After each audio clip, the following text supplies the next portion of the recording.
La palme de la mauvaise foi, c'était ce week-end sur Radio J. Est-ce que c'est vrai que vous considérez que c'est Jean-Luc Mélenchon qui est derrière ces accusations contre vous de Mediapart? Est-ce que c'est vrai?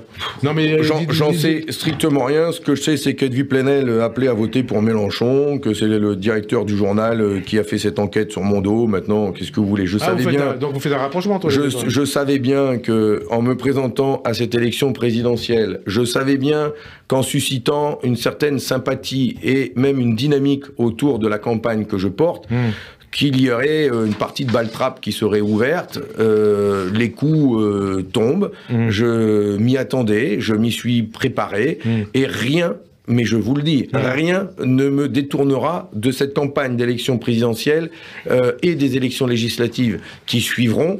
Je dirais même que tout cela, non seulement me renforce, mais nous renforce collectivement. J'ai bien entendu ce que vous avez dit, partie de balle-trappe présidentielle, Plenel proche de Mélenchon, la partie de balle-trappe, elle vient de chez eux.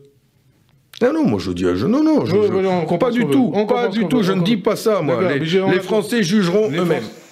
Salut Fabrice. Salut Valentine. Tu co-animes le pôle enquête de Mediapart. Beaucoup de choses dans cette minute d'interview du candidat communiste à la présidentielle, Fabien Roussel, dont Mediapart a révélé qu'il avait été rémunéré comme assistant parlementaire de 2009 à 2014, alors qu'il travaillait en réalité pour le Parti communiste. On va revenir sur ces propos, mais d'abord en quelques mots, les points forts de ces révélations de Mediapart. Oui, c'est une enquête, faut bien le dire, absolument formidable de Pascal Pascariello et Antoine Rouget, qui ont collecté de très nombreux documents et témoignages qui montraient que, alors qu'il était rémunéré sur fonds publics, donc l'argent des contribuables, pour un emploi à l'Assemblée nationale comme assistant parlementaire d'un député communiste du Nord, Jean-Jacques Candelier, en réalité, Fabien Roussel n'était jamais vu dans des œuvres parlementaires ou à l'Assemblée nationale, mais travaillait en même temps à temps plein au Parti communiste français. Ce sont des affaires de mélange des genres qui sont documentées par la justice pour d'autres partis politiques, le MoDem, le Front National, et c'est exactement ce qui a été mis au jour par l'enquête de Mediapart, y compris avec un document sonore du député employeur de Fabien Roussel, M. Candelier, qui lui-même reconnaissait que la situation posait de gros problèmes. Alors, revenons sur les propos de Fabien Roussel qui mettent clairement en cause notre travail. Donc, une petite mise au point s'impose. D'abord, est-ce que Edoui a appelé à voter Mélenchon, comme le dit Fabien Roussel? Alors, il y a beaucoup de choses parfaitement farfelues et inexactes dans ce qu'on vient de voir et ce qui a été dit dimanche. La première, c'est que Edoui Plenel n'a jamais appelé à voter pour Jean-Luc Mélenchon. Il a seulement fait un tweet, comme il en fait beaucoup. Edoui, vantant l'espèce de cohérence qu'on pouvait voir dans la campagne de Jean-Luc Mélenchon, c'est exactement ce que, par exemple, un éditorialiste politique bien connu, Thomas Legrand, a dit ce matin sur France Inter. Il n'est pas réputé pour être un journaliste insoumis. Plus globalement, Mediapart n'appelle jamais à voter pour quiconque, a fortiori avant le premier tour. Il a pu arriver dans l'histoire du journal qu'on appelle à voter contre et contre l'extrême droite. C'est pas non plus Edoui qui a commandé cette enquête. Non, Edoui, il est directeur de la publication du journal et président de la société. Directeur de la publication, ça veut dire qu'il est notamment responsable pénalement de tout ce qu'on écrit devant les tribunaux. Et si d'ailleurs Fabien Roussel peut nous poursuivre, et c'est son droit en diffamation, le premier qui sera poursuivi, c'est Edoui Plenel.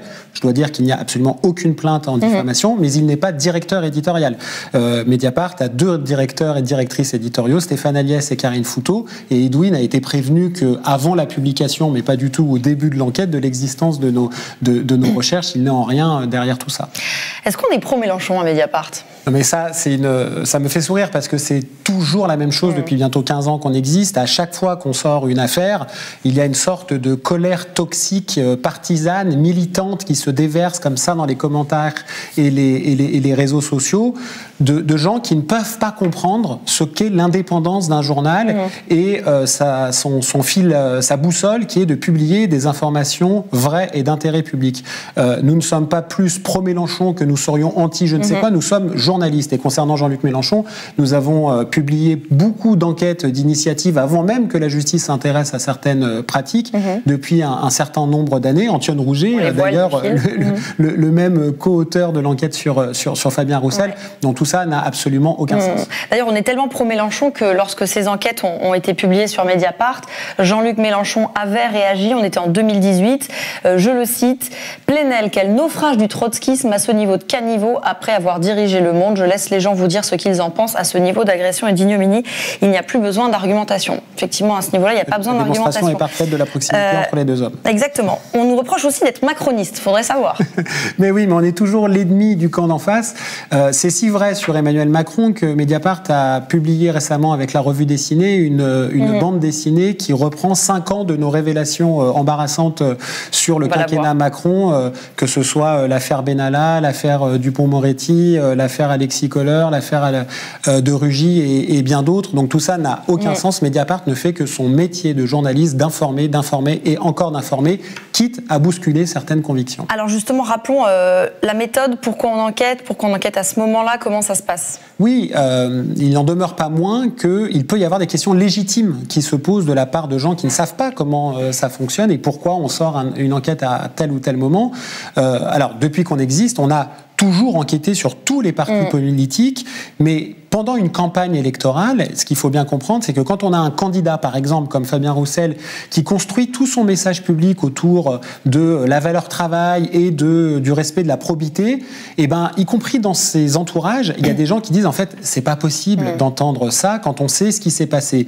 Et c'est comme ça qu'il y a un petit fil qui dépasse de la pelote de laine, qu'on est alerté, qu'on dévide un peu la pelote et qu'on découvre des témoignages et des documents qui nous permettent de soutenir l'enquête qui a été publiée par Antoine et Pascal. Et enquête journalistique qui a conduit à l'ouverture d'une enquête préliminaire par le parquet national financier. Absolument, exactement d'ailleurs comme ça s'était passé pour nos révélations sur la France Insoumise et Jean-Luc Mélenchon ou dans plein d'autres histoires. Et le parquet national financier qui a ouvert une enquête pour détournement de fonds publics n'est pas réputé être une section de la France Insoumise ou une antenne de Mediapart.